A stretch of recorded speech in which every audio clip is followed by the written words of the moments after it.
Assalamualaikum warahmatullahi wabarakatuh. Kami dari kelompok 8 akan mempresentasikan mengenai hasil diskusi kelompok kami. Paper yang berjudul Perlindungan Hak Kekayaan Intelektual, Pengetahuan Tradisional Terhadap Jamu.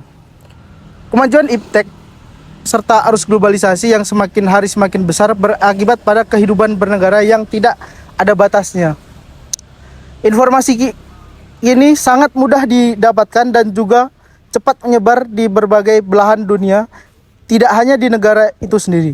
Hak kekayaan intelektual sebagai salah satu bentuk upaya melindungi investor melalui hak monopoli yang diberikan oleh undang-undang. Hak kekayaan intelektual hadir untuk melindungi investor di tengah berkembangnya iptek. Kemampuan intelektual manusia dirancang untuk melindungi penemu, penulis, dan pihak lain yang mendapatkan izin untuk memanfaatkan HKI seorang maupun kelompok. Salah satu yang termasuk dalam lingkup karya intelektual adalah pengetahuan tradisional atau traditional knowledge yang bersumber dari ide, gagasan, atau penemuan kelompok masyarakat di suatu negara. Gagasan yang berbasis tradisi menunjuk pada sistem pengetahuan kreasi, inovasi, dan ekspresi kultural yang umumnya telah disampaikan dari generasi ke generasi. Dianggap berkaitan dengan masyarakat tertentu atau dalam wilayah tertentu, dikembangkan secara non-sistematis dan terus-menerus sebagai respon pada lingkungan yang sedang berubah. Indonesia merupakan negara kepulauan yang memiliki beragam suku dengan ragam adat, seni, dan budayanya. Indonesia merupakan negara yang memiliki potensi besar dalam hal pengetahuan tradisional yang meliputi seni, budaya, dan bentuk kearifan lokal lainnya. Beberapa hal tersebut pada hakikatnya merupakan aset bangsa yang harus dilindungi dan dilestarikan keberadaannya dan perkembangannya. Masih rendahnya kesadaran masyarakat untuk mendaftarkan hasil karya atau pemikirannya, minimnya dokumentasi data, serta karakteristik dari pengetahuan tradisional yang umumnya bersifat komunal. Itu merupakan beberapa faktor mengapa banyak produk anak bangsa yang diklaim oleh negara lain. The World Intellectual Property Organization atau WIPO merupakan organisasi hak kekayaan intelektual sedunia yang bermarkas di Jenewa. Swiss sudah memberikan mandat kepada anggota untuk mendiskusikan genetic resources, traditional knowledge, and folklore di forum internasional. Regulasi di Indonesia mengenai bidang hak kekayaan intelektual adalah Undang-Undang Nomor 6 Tahun 1982 tentang hak cipta setelah Utrecht 1910 Stadsblad Nomor 33 dicabut pasca kemerdekaan. Tidak hanya regulasi tersebut yang menjadi pegangan, setelah itu banyak regulasi lainnya mengenai hak cipta. Pengetahuan tradisional atau traditional knowledge merujuk pada pengetahuan, inovasi, dan praktik dari masyarakat asli dan lokal yang diturunkan secara lisan dari generasi ke generasi. Dalam Kamus Hukum Nasional, pengetahuan tradisional merupakan pengetahuan yang dimiliki oleh masyarakat daerah atau tradisi yang sifatnya turun-temurun.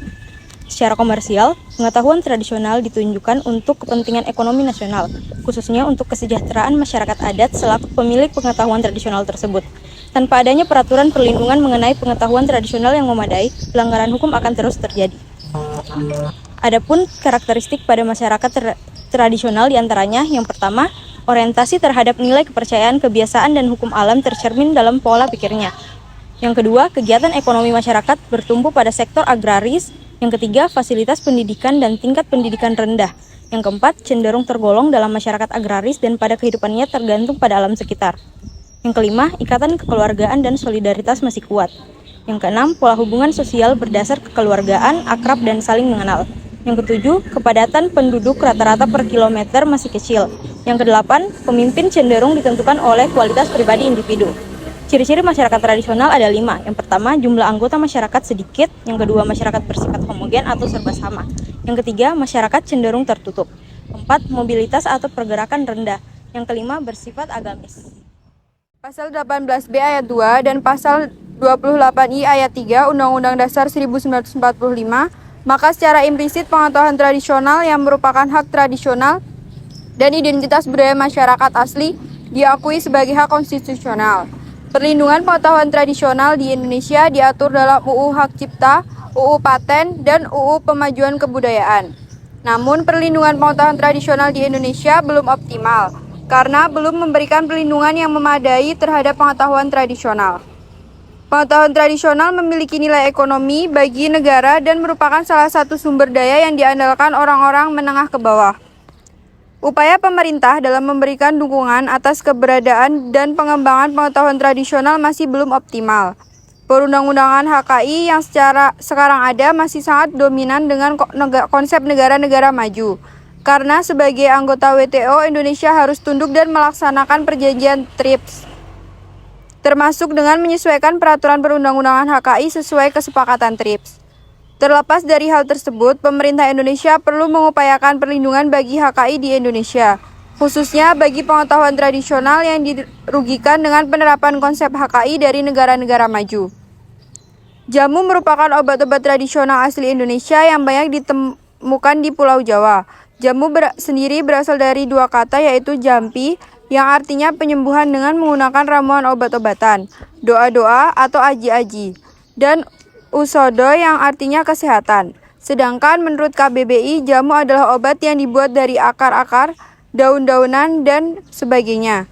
Jamu merupakan herbal dari Indonesia yang diracik dan dihidangkan dalam bentuk minuman. Jamu diolah dari bahan alami berupa bagian tumbuhan seperti rimpang atau akar, daun, kulit, batang, serta buah. Jamu dianggap tidak beracun dan tidak menimbulkan efek samping.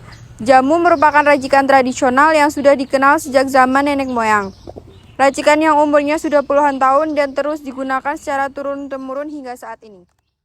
Racikan obat yang telah turun-temurun masuk ke dalam pengetahuan tradisional atau traditional knowledge, yang berarti jamu memiliki nilai ekonomis hingga perlu adanya perlindungan hukum baik dari pemerintah maupun dari sikap masyarakat agar senantiasa menjaga kelestarian turun-temurun tersebut.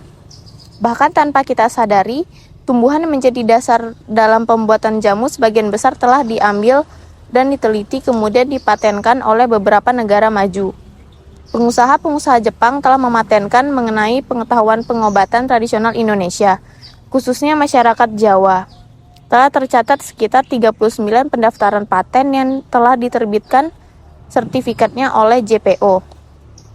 Pemerintah Indonesia sendiri memberikan upaya perlindungan pengetahuan tradisional sesuai dengan konsep perlindungan terhadap pengetahuan tradisional yang diutarakan oleh Dutfield sejalan dengan model perlindungan yang dikembangkan oleh WIPO.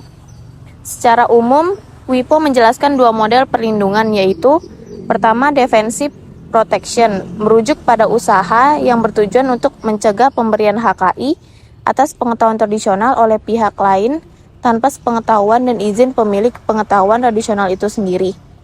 Kedua, positive protection dilakukan dalam dua bentuk upaya hukum, yaitu dengan mengefektifkan penggunaan undang-undang yang terkait HKI atau melalui pembentukan undang-undang khusus.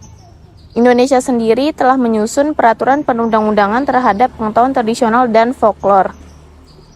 Usaha tersebut telah mencapai tahap RUU tentang perlindungan dan pemanfaatan PT dan EBT.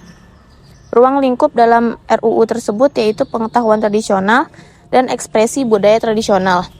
RUU ini mengatur mengenai perlindungan serta pemanfaatan pengetahuan tradisional dan ekspresi budaya tradisional. Jangka waktu perlindungan sendiri masih dipelihara oleh kustodiannya. Masyarakat asing masih diperbolehkan menggunakan pemanfaatan ini, tetapi wajib memiliki izin akses pemanfaatan dan perjanjian pemanfaatan. Namun tidak semua masyarakat asing dapat menggunakan. Izin pemanfaatan dan perjanjian izin akses dapat ditolak apabila pemanfaatan bertentangan dengan peraturan pemanfaatan menyimpang yang menimbulkan kesan tidak benar pada masyarakat terkait dan objek yang dimohonkan bukan lingkup pengetahuan tradisional dan atau ekspresi budaya tradisional. Sangat disayangkan peraturan perundang-undangan tersebut belum juga menemui titik terang. Dengan demikian, belum ada hukum positif yang benar-benar menjadi acuan dalam melindungi pengetahuan tradisional jamu.